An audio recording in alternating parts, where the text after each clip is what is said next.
Çağızda gelgensiz büyüt bizge ümit olup sesinde oturmuşta ansız dile öksürgün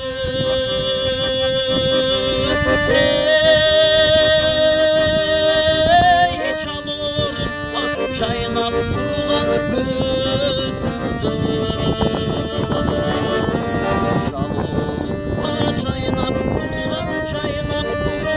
gözünde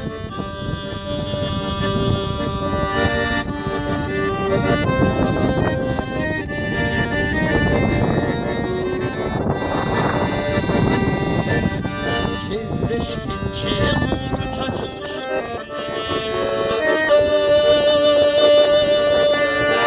Usta geldi gül sargaydı diz kırgın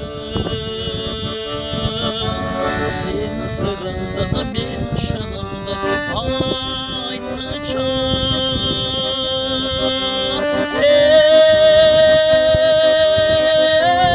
ömür ötüp bana payımı bir gel ömür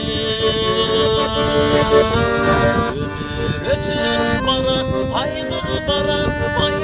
bir gel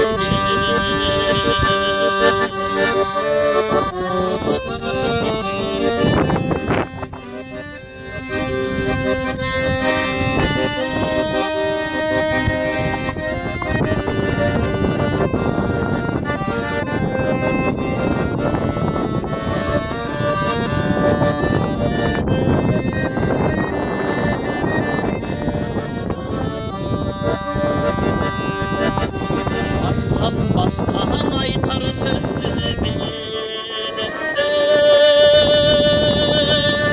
aytırmamsın ayınlığa bir gelemde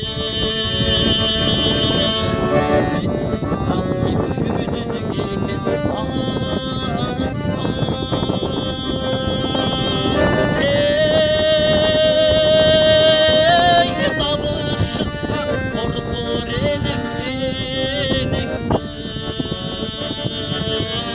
damış çıksa korkur